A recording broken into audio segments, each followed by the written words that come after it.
Welcome, everyone. Thanks for tuning in. I'm very excited this week because I have a guest. It's been a while. I've been flying solo for quite a bit.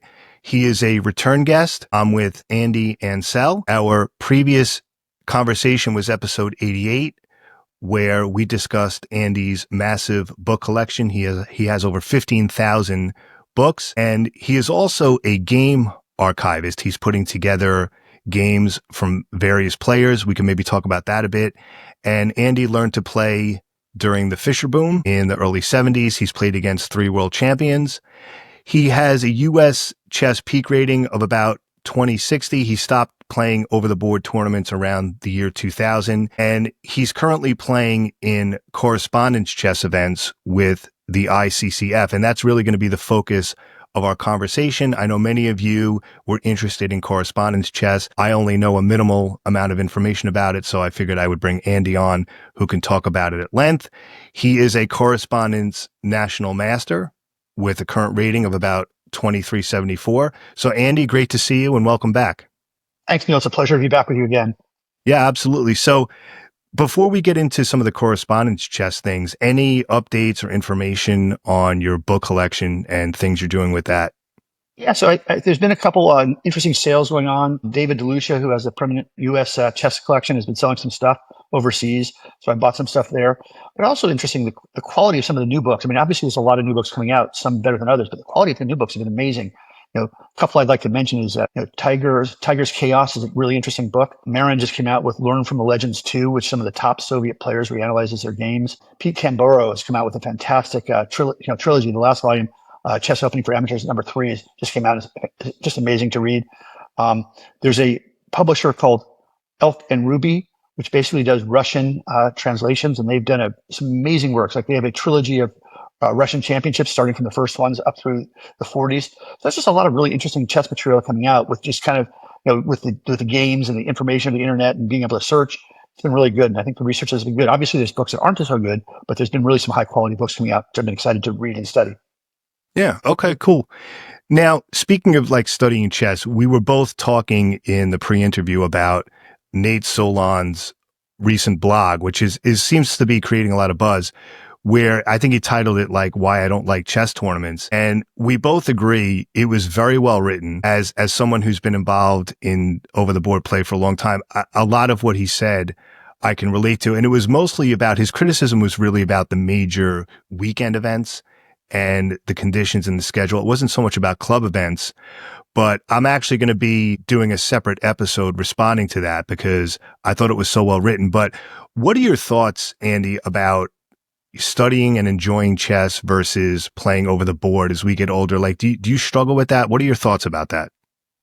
Yeah, it really hit home a lot. And I think it was really, made a lot of points. I mean, I last played, as you said, around 2000. And, I keep threatening to want to play again. And, I pretend to study my openings. I play some blitz chess. And then I think about the drag of like the weekend tournament. It's just all day mental drain. You can't really eat, you can't really sleep. You're in crowded rooms. There's a lot of pressure felt internally, even though there's no money or you don't really care about the money, and just a mental strain. And then obviously, what type of event do you want to play in? And in the early 90s, I played in the Bermuda International. We flew down to Bermuda, and it was a really interesting event with my wife, and you could sit at the beach, and it was more of a casual event. But you look at something like the World Open, where Nate's argument was regarding the U.S. amateur team in Parsippany, New Jersey. I mean, it's just the pressure of doing something like that. I want to play, but do I want to put myself through that? And I do struggle with that because I want to improve, but I also want to just sit back and enjoy chess. And I'm not sure if I would enjoy doing that. I think that, part of me says if I were to do something, I'd try and do like a one-day round, like maybe the U.S. Senior or something along those lines. I mean, the other challenge you have is a lot of the tournaments aren't at places I want to visit. Bermuda was a fun place to go and visit, but if I'm going to spend a weekend or a week of vacation, where do I really want to go? And so I think that I do struggle with that, and I think it's a really interesting challenge that all of us face. And the other thing is do you want to face a bunch of kids who have more energy and more knowledge than you do, or do you want to play something that's a little bit more casual and relaxed? As you said, club play is a different level than these tournaments. And so I have thought about it. I keep looking at tournaments that I want to play in, and then I keep backing out. But at some point, I probably will play again. Yeah, it's funny. And the last time I played in a tournament. I mean, it's got to be over 15 years ago because, once I started the Long Island Chess Club and we got active, I just, that kind of spoiled me. I knew I had that once a week game. But even not having played in these tournaments for years, what he describes, it was going on back then. So I feel like I'm like things changed. And what Nate was describing, I'm like, yeah, it was like that 15, 20 years ago when I was more active in tournaments. So I guess nothing's really changed. But see, what I think they should do is, and Nate touched on this, make it like a game 90. Make it like game 90, and then you could have, with the delay, you could do delay 10, whatever it is. You have one game at, let's say, 9 a.m. So that goes till about 12-ish. You have lunch, and then make the second game like 3 o'clock. That'll go to like 6 o'clock, and then you have dinner. Like that's, if they want 2 games in one day, maybe just lower the control a little bit instead of these marathon. Because like you said, you can't eat, you can't sleep, it throws everything off. So that's what I would suggest. I agree. I think that, also, as I've gotten older, I'm a much more of a morning person than a night person. As a kid, you'd play till 11 o'clock at night and you have nothing about it. Now about 8:30 or 9, my mind starts to wander. And I like something like that. And I also think, for me, again, I've always been more of a fast player. And I think game 90 with or without increment would be perfect. But I do think also consistent starting times is nice. I mean, to have one, Nate's hitting one start in the afternoon and then went earlier. I mean, your body never adjusts. And the other thing is, again, I've played in Persephone several times, is, you have, 2,000 people around trying to get a restaurant where all the rounds are done. And, you're struggling to get a bite to eat. You're going to, you pick the fast food chain of your choice. And, it's just a challenge. It's like, it becomes more stressful. It's not like I want to enjoy the game of chess, not feel like I'm fighting the crowds. I want to talk about your pursuit of the IM norm for your correspondence. So you're close to getting the international master norm. So how does that whole process work? What does that look like? So just to be clear, there's really there's multiple areas where you can play correspondence chess. The first, you can use the chess.com or Chess and play there. I did that probably around 2007 to 2010. I played in some thematic tournaments to earn my openings on chess.com. Quite honestly, the opponent play was really weak, given that it was a thematic number of traps I had. I think my chess.com correspondence rating was around 2,400, which clearly it was not my strength. But the fact is, people would blunder. You had to play white and black in the same opening, and it's amazing how people can prepare. You also have the United States Chess Federation, as well as the CCLA, which I believe is the oldest correspondence organization in America. Both of those do not allow computers for the most part. And you can play either through a server, i.e. internet-based, or through snail mail or postcards. They are more casual and social. The International Chess Correspondence Federation, ICCF, basically made a decision that they cannot tell if you're cheating or not. So we're just going to allow computers. And so they do allow computers. And you play in various tournaments. And in doing so, if you hit a certain, just like an over the board, if you hit a certain point total, you get a norm.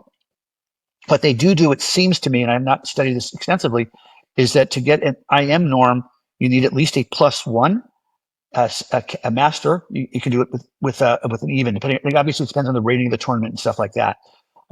So I'm currently playing in tournaments where people are generally between 2,300 and 2,400, and you need that +1. And I'm close. I have one tournament where I am +1. I have one open game left. And if I'm able to draw or win that, I will. If I draw it, I get an IM norm. If I actually win it, I will get a senior IM norm, which is quite good. And then I think you basically, these are 12 or 13 people tournaments. So I think if I play 2 of them and I get another IM norm, I become an IM title. All right. And how long, like when it's your turn to move, like what are the rules regarding how long you have to respond? So there's 2 different ways of playing it. Basically, it's 3 actually. There's depending on the tournament. There's 10 moves in 40 days or 10 moves in 50 days with time carried forward. So if you take 10 days for your first 10 moves and you get 40 more days, it keeps adding on there.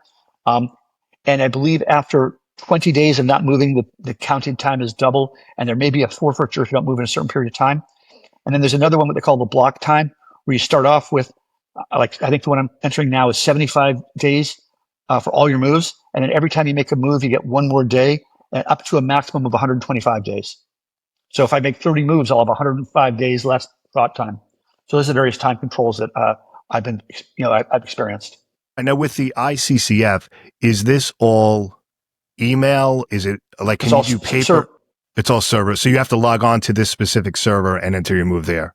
Correct. All right. And what if you put a wrong move inadvertently? Is that like too bad, so sad, or can you fix it? It's like the correspondence version of touch move, I guess. So you do have a confirm button. So let's just say Okay. you want to play D4 and you hit E4 instead, just as a random thing. Yeah. You'll have a button that says, "Are you sure?" Like I forget the exact word, but you basically have to, it's a double click. It's not one click and you're done. So you have to do that. But the Okay. answer is once you submit it, and maybe it's you hit E4 and then you hit submit. I think is what it is.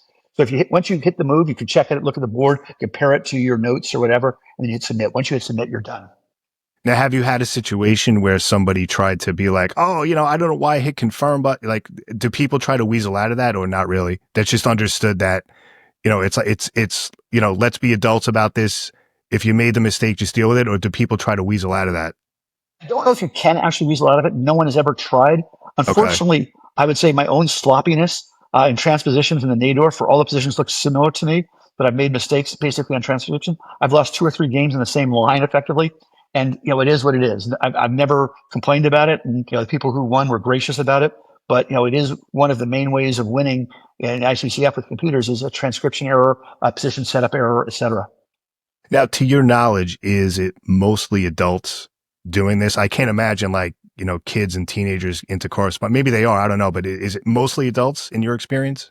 So yeah, generally when I start a game, I'll give a brief introduction, about myself, where I live, my age, my family, and what I like. And most people respond, some don't.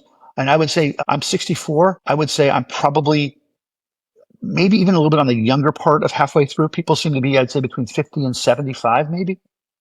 I mean, I have had people in the 30s, but I would say most people tend to be over 50. Okay.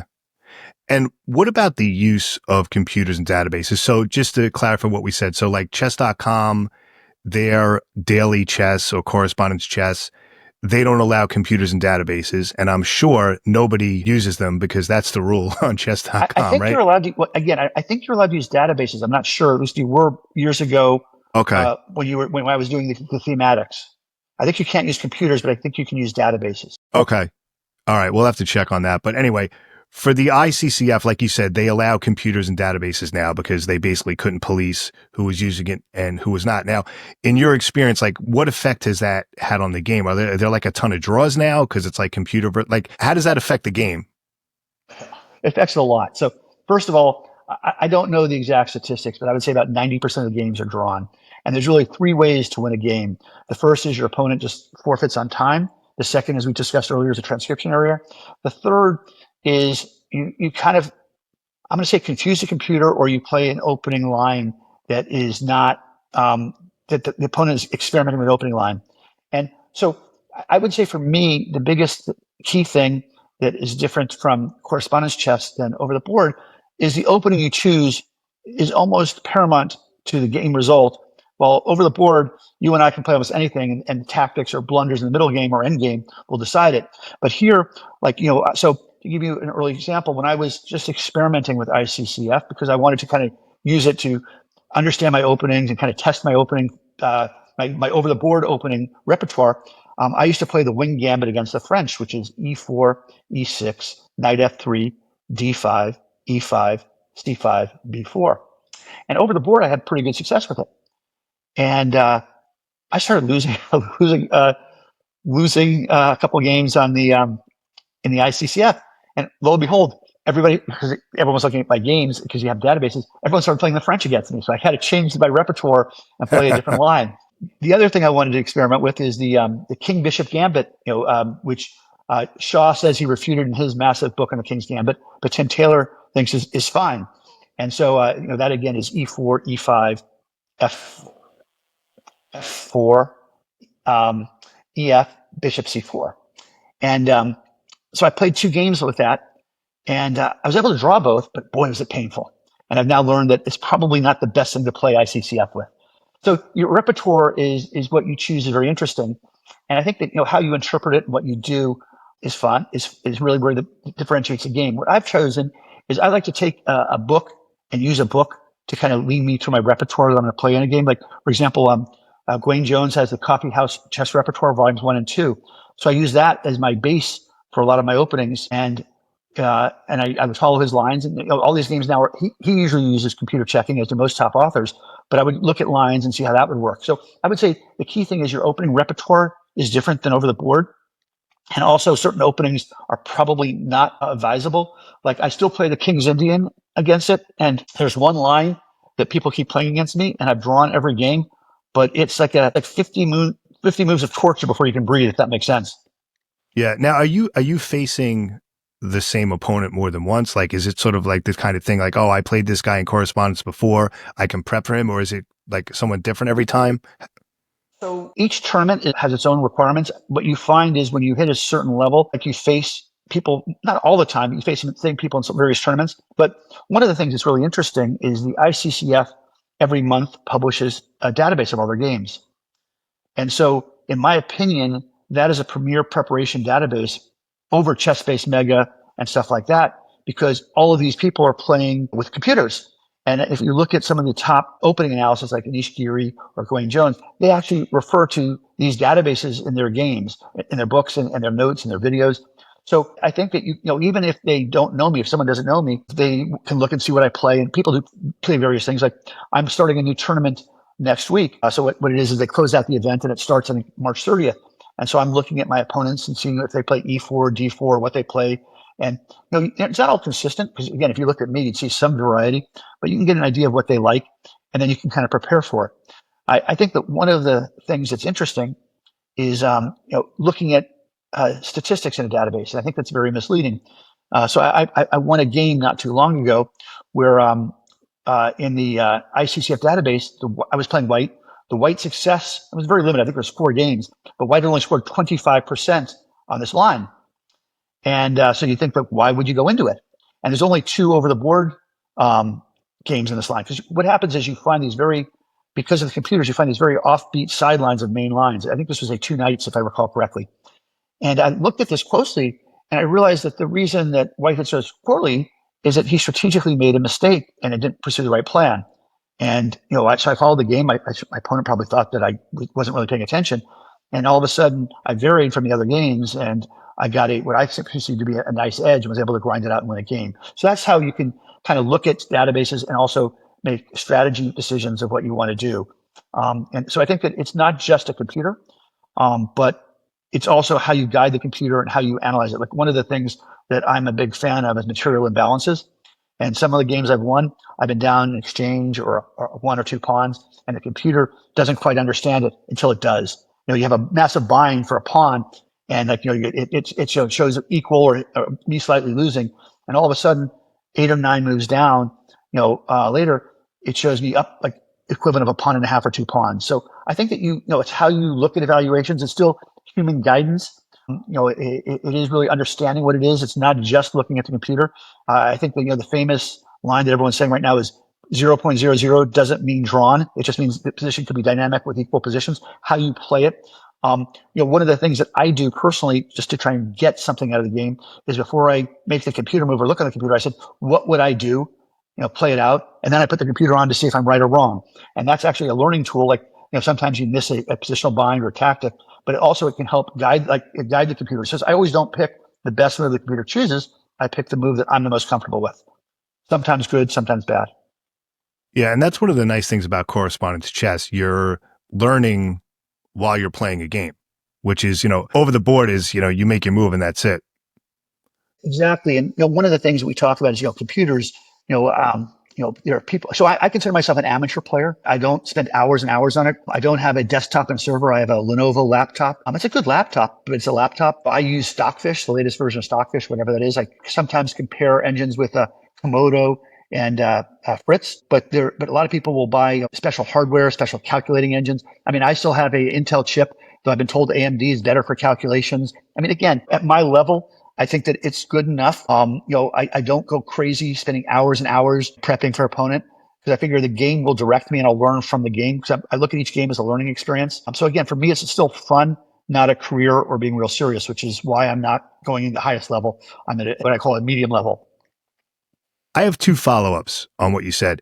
You mentioned about the exchange, like you've been down an exchange and, you've kind of turned it around. Because one of the things that I've always felt is that at the amateur level, especially, if you're down an exchange, that's not, or very often, it's not always as big a deal as people make it out to be, depending on what's happening. Do you agree with that, or am I overstating it?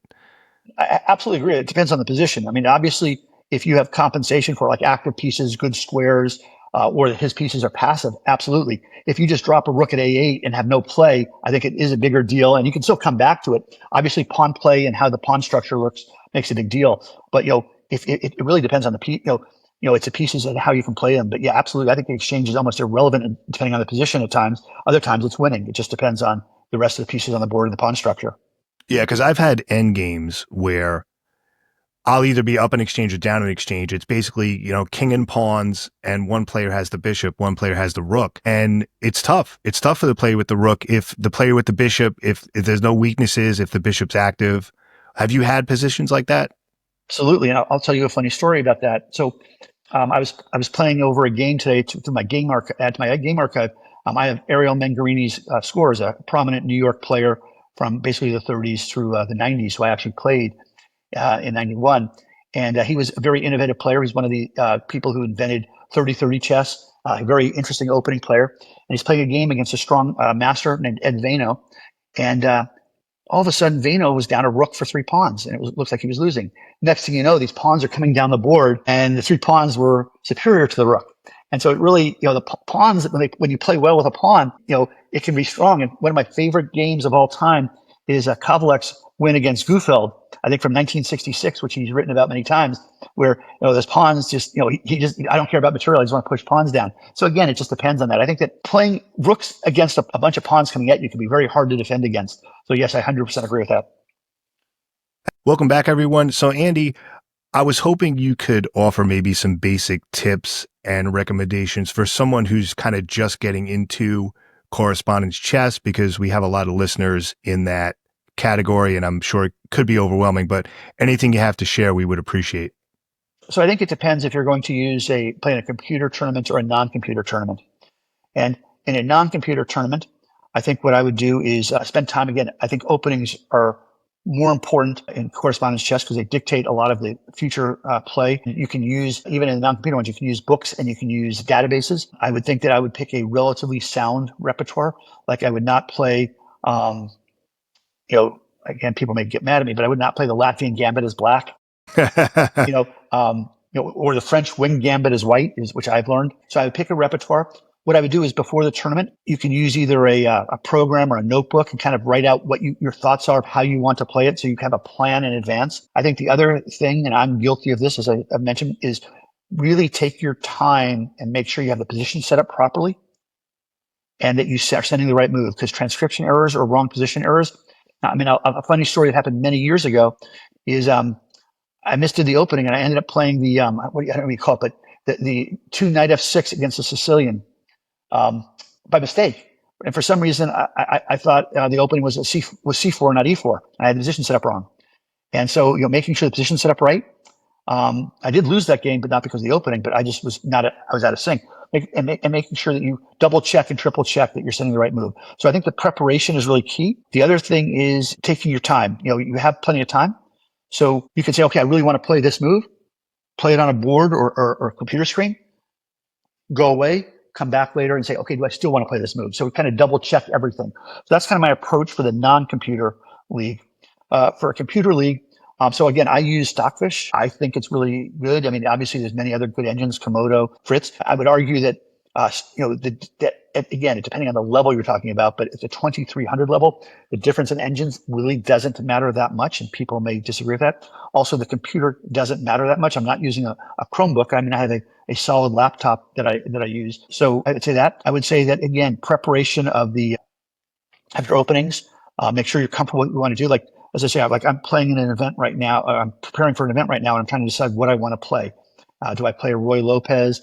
Do I play an Italian game? Do I play this English opening? And as black, I'm pretty predictable. I mean, everyone can look at the databases. I play the Nadorf against e4, the Sicilian, and I play the King's Indian. I'm probably not going to vary that. So if any of my opponents are listening, you know what you're going to get. But and again, I would also use databases again. I think that to play, I think that's pretty easy for almost anybody to be at least 2,000, if not 2,200 on ICCF. Because again, if your computer is, I don't know what the latest rating is, but they're over 3,000, I believe. I would definitely, look at your openings, look at your opponent's openings, make sure that you have a database of games that you can compare. Like, again, what I do is I download the Week in Chess or Twick every week and see what's new. I download if you're an ICCF member, every month they have the latest games. So you can go back to it. And again, I think how you use a database is important. Again, not just looking at statistics. If you think of Bobby Fischer, who used to go back and look for old opening novelties from the 1800s and 1900s to surprise people, like in the Two Knights Defense and stuff like that. That really doesn't play in ICCF because the computers have the best moves now. So, using a game from the 1970s, you can look for basic ideas, but the odds are if the opening's been successful, it's been played more recently. So what I've done is I've culled my database and only look at the last 4 or 5 years of ICCF. And I look at it quite detailed and I say, why did you play this? What's it varied? Is it mistake? Is there something I would do? And then turn on the engine. So I would say opening preparation and just basic tools are necessary. Right. So Najdorf and the King's Indian is black. So you're a Fischer guy. Well, yes, or aggressive. Yeah. I don't play the poison pawn though. Yeah. Okay. Right now, I have to ask this. I might regret asking this, but I'm going to ask it anyway. So are you seeing like London systems at the Correspondence chess, or is that strictly like a more of a trendy over the board thing? I have to ask. I'm just dying to know. I have not, the interesting thing is I've not seen a London game. I've mostly seen mainline because people go to the mainline King's Indian because they believe that white has an advantage. As I say, this variation people play against me, the computer shows it as almost a 3/4 of pawn advantage almost the whole way through.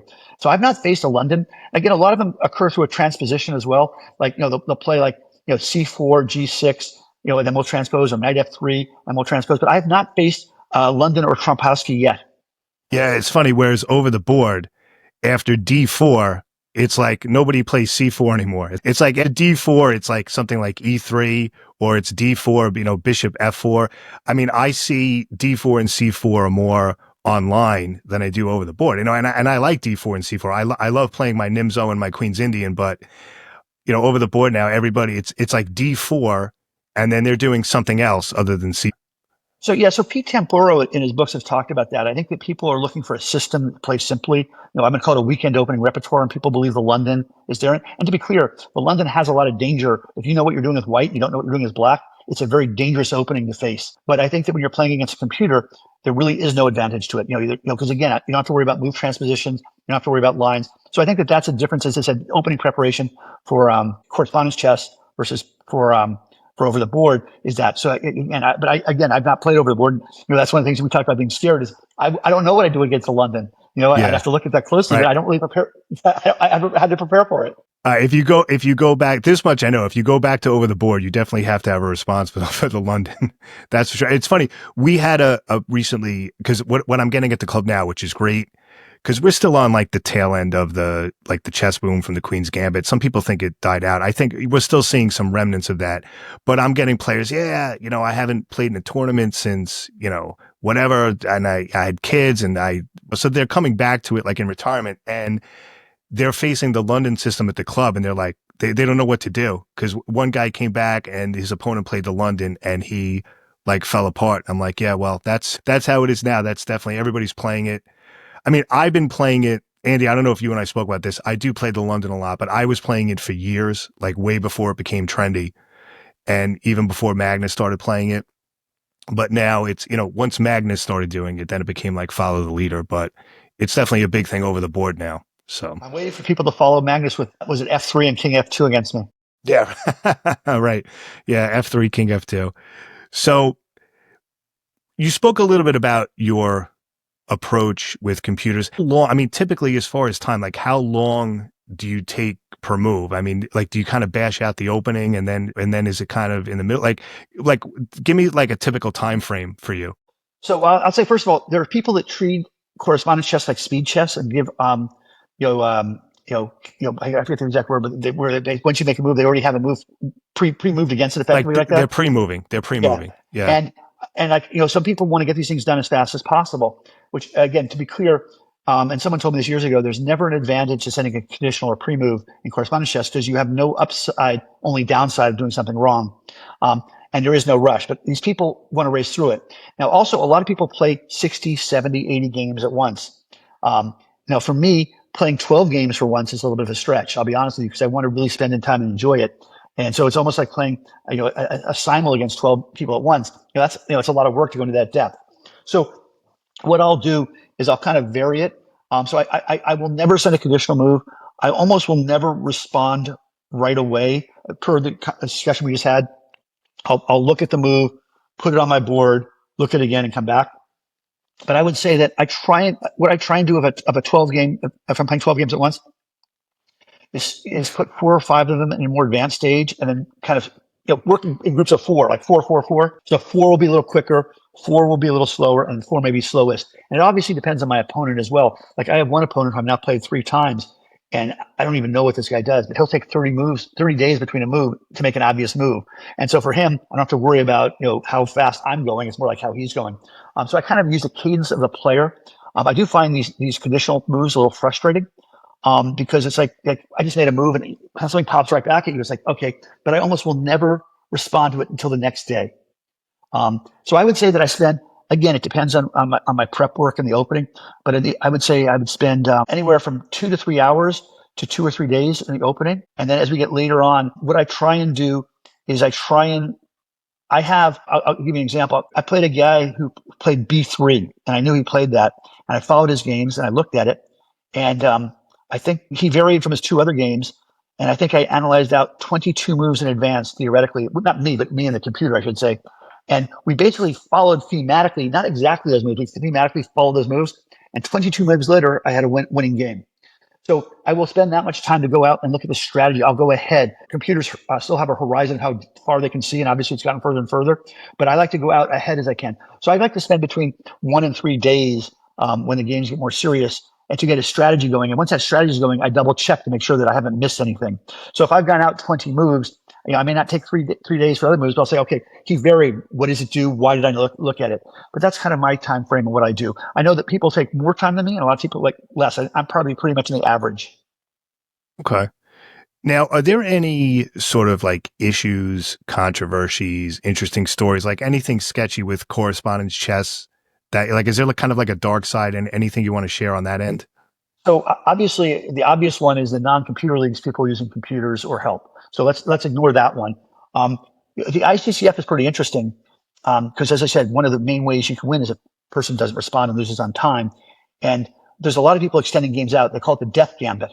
The idea being is that we'll keep playing, and go slower and slower until hoping your opponent dies and you win that way. And again, some of these games, if you go back to you get 50 moves every 50 for every 10 moves, you get 50 days. If you think about it, a 50 move game, you could have close to 230 to 240 days left. So I could stall this thing out over time, and every 10 moves, I'm getting more back. And the idea being is that the guy will get frustrated, leave, or die, and that has happened in events. And so I think that people are frustrated at these 200 move games that just have no reason to be 200 moves. Okay. I mean, anything else? Like, have you experienced anything personally that you thought was kind of a red flag, or no? No, so far through the ICCF, I've had really good experiences. As I say, most people, we chat a little bit, not during the game. Sometimes we'll talk a little bit about hobby, but mostly, people have been very friendly. And at the end of the game, usually nice regards and wishes, or sometimes, hey, good opening or something like that. But I've had no disputes. I've had to, I think there was one thing that I had to deal with where one guy, I had to figure out how to declare a 3-time repetition, and the guy declined to draw for. But my next move was a forced 3-time repetition, so I didn't understand it. And I had to ask how to. It wasn't quite obvious how you declare it. Once you learn how to do it, it's pretty easy. I was a little surprised. So I've had a couple of guys who, it's not really wrong, but they didn't want to draw when the game was officially drawn. I just had to figure out how to declare it. But nothing I would call unethical or sleazy or anything that detracted from enjoyment for me. Oh, good. Now, is the threefold repetition, is that like U.S. chess where it can be threefold, like non-consecutively? Okay, so it's the same rule. And what's interesting is again, I don't remember exactly. You go and you say either before or after my move, it's 3 times, and the computer checks and validates it right away. So if you don't even go to the opponent, like the computer checks it and says, like the guy said, I offered him a draw. I said no. My next move was a 3-time repetition, and the game was drawn right away. I mean, nothing there. So it's automatic. Yeah, it's anytime it's done. Now, and also you have insufficient mating material. I think you can declare it with. Okay. But also you can use most of the events will allow you to use table bases for the I think it's a 5 and 6 move, or maybe even 7 move now. But yeah, it's pretty easy. All right. Now, are most people, like when you have the black pieces, I'm going to take a guess. You tell me if I'm right. Are most people opening with E4 or is it mixed E4 and D4, would you say? So I'm going to say 50-50. Okay.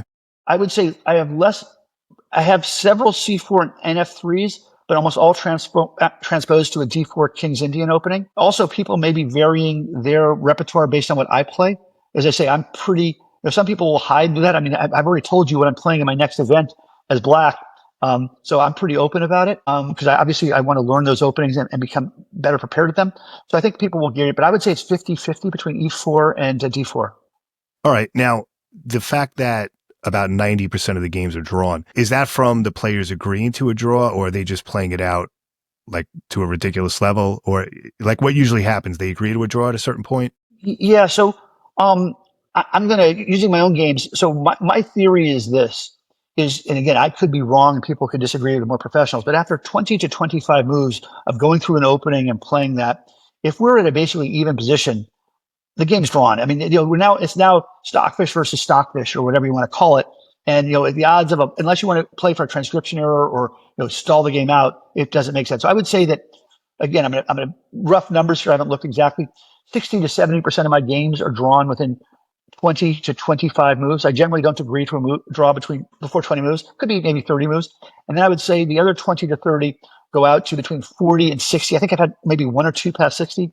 And again, it has to do with the evaluation of the King's Indian, where people think they have an advantage of me. They play there. I think one of the things that I've learned that's interesting, I think could be helpful for everybody who looks at engine evaluations, whether it be over the board or not, is, you see this thing 0.5 and you say, oh my God, I'm losing. I got to tell you something. 0.5 is not a lost game. And if you keep dragging it out, and so you look, obviously you'd rather be up feeling like you're better, but it's really, and again, a lot of times it's piece activity or whatever, but like, as I say, King's Indian, I'm at negative 0.75, negative 0.8, which in theory is almost a pawn down. You think, oh, I'm going to lose, but after 30, 40, 50 moves, there's no more advantage and it peters out. So I think that people do get a little bit, glued at this evaluation. Obviously, once you get over the number one, it becomes a little bit more likely that you're going to win. And obviously, I think that once you're at number two, I think that the game's decided and completely lost. But I think that people do get a little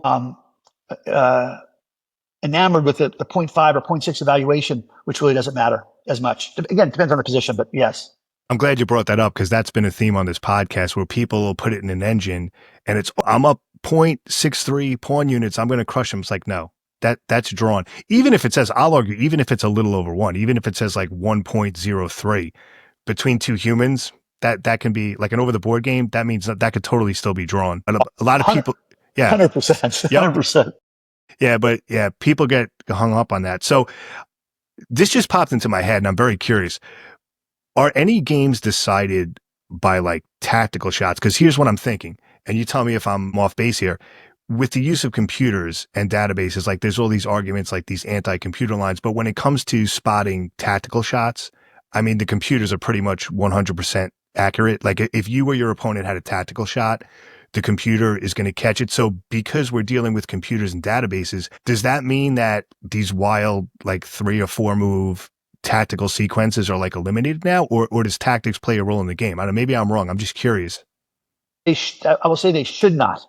And the reason I should not is if you're moving quickly and not paying attention, you can miss a forced combination. But if you're there, the answer is you should not lose to a tactic because your computer should spot it in advance if you're paying attention and doing it right. But if you're just blitzing out a move and you make a mistake and don't pay attention, you can miss a tactic or you don't go back again. The horizon is really the key of how far you look and what you want to do. So people do that. I mean, even though you can use the computers and databases, people, they just get sloppy and lazy. They just bash out moves. That happens. So I have to imagine so, because again, if you look at so I play in events against other countries for the ICCF. So, United States versus Great Britain, United States versus Canada, et cetera. And what you do is they take the people with the top boards and they're people with, 16 or 1700 or 1800 ratings in ICCF. And, you have to be making mistakes like that because again, you have an engine, even if you're not using stockfish, let's say you're using an old version of stockfish, you're still at 24, 2500. So people have to be making mistakes. Again, it goes back to how serious you want to take it, what you want to do. But I would say that if you're using an engine and you're paying attention, I think that you should not be below 2000. Right. So this definitely could help with your positional thinking and strategic thinking because that's what it mostly is. Yeah. And it helps you. I really think that it helps you understand the value of the pieces and the pawn structures a little bit. Again, one of the things I do in my notes to myself, because I put my there, I'll say like, like I was looking at F3, but it didn't work because of this, this, and this. Or I'll say, hey, pay attention to this pawn. So I kind of annotate the games thematically. I kind of look at it almost like a lesson on structure and piece play. Okay. So when the game's, just so I'm clear, when the game is over, you also make notes as well? Or this is just during the process or a little bit of both? So I would say 90% of them are during the game. If something happened afterward, like sometimes I'll go back and refresh them. Like for example, if someone's going to play the King's Indian, the line against the King's Indian that they're going to play against me in the next event, I'll look at my games against it and my notes. I'll compare it to current games and I'll look at it again. But most of my stuff is kind of as I'm going. Let's talk about your game archivist, passion now. So I'm just curious to hear that. So what kind of games are you archiving and what's that all about? So, well, there's a bunch of themes that I've been thinking of. So I would say that most of my archival interest has been in the United States players and events. I have worked a lot with some of the people, the Brit base, John Saunders in England for his, Britain database. But so I write an article for the American Chess Magazine called Unknown Games, and I pick players that people have never heard of, whose games have not been seen in any source, usually from score sheets or other items. I've been very fortunate to get strong New England Masters games. John Curto, I have about 90% of his score sheets. I have Ariel Mangarini's score sheets given to me from John Hilbert. So to give you perspective, I think I have entered in close to 2,500 games of Ariel Mangarini, and ChessBase has 140 of them. And in doing so, you also learn a lot about other players you played against and American players. Also, tournaments like U.S. Opens, I've been pretty big in entering games for. John Hartman of the USCF and I are going through an idea of creating something called the U.S. Chess Base, similar to the Brit Base, where we take games for the U.S. Opens and U.S. Championships, put them on a site where people could get them. I mean, it's hard to believe, but not all U.S. Championship games are available. Some from the 60s are unknown. And I think that, times people get older and score sheets disappear, these games are going to get harder and harder to get. Score sheets or newspapers or magazines are not things that people save when they're going through cleaning out a house or moving or going to a home. I mean, and so I've really tried to work hard on that. And so I've really struggled. I've worked to get players as well as at U.S. events, but it's other countries as well. And I try and enter between 10 and 15 games a day if possible. It doesn't always happen. And it's kind of my quiet, peaceful thinking time during the day. And it's just kind of a nice process of going forward. And as I say, eventually, it's a struggle emotionally for me. It's like I spent all this time and energy in it. Obviously, I don't think it's commercially valued. No one's going to pay me for it. But do I also want to make it publicly available? Because as soon as you put it on one site, it's now available to everybody. And I have one of the projects I worked on years ago is I was able to get almost all the Lone Pine again. So Lone Pine is a small town in Southern California where they had a chess patron, Louis Statham, who brought players there for the strongest Swiss event probably at the time. And I think it was from 71 to 81, if my memory is correct. And a lot of those games were available in bulletins, and a lot of them were not even, I think there was 3 years that were not available for bulletins, and I was able to get a lot of scores. And so I gave them to ChessBase. So if you look at ChessBase now, you should be able to see almost all the Lone Pine games there. They're all that are available. So I have made some stuff available in those ways.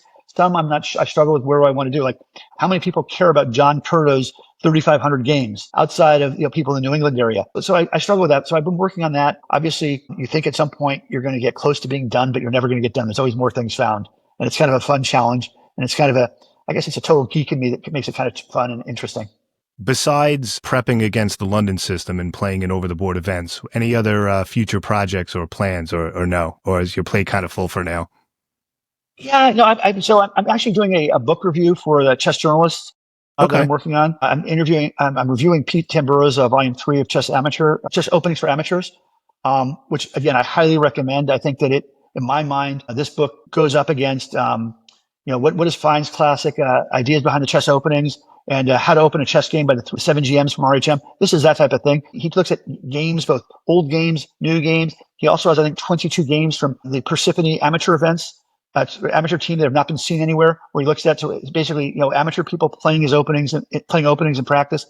So I'm doing that. As I said, I'm still working on these articles on unknown games. Nothing else there. I mean, I guess part of me, back to the playing concept, as long as I enjoy chess, I'll do it. But as soon as something becomes like a job, I won't want to do it. So like, I don't like, deadlines are a little nerve wracking because you have to do something at a certain time. So if I have to do an article every month, what if I don't want to? What if something else comes in? So I kind of want to have the flexibility to do what I want. And as long as I enjoy it, I'll look at projects. One thing I've always thought of that I wouldn't do, but I could help with is I thought that a tactic book based on like U.S. Opens, like tactics from the U.S. Opens, the history, something like that would be kind of interesting. Kind of like they have like tactic times one, tactic times two. I thought something like that would be interesting. But I really have nothing planned outside of just life keeps me busy as it is. And Andy, really great to see you, and thanks so much for sharing all that information. I really appreciate it. Thanks a lot, Neil. And again, anybody who wants to go into correspondence, just good luck, and it's a lot of fun if you make it to be. So I wish you all the best. All right, very cool. So for those of you listening, we really appreciate it. And as always, I hope you win your next game. Have a great day, everybody.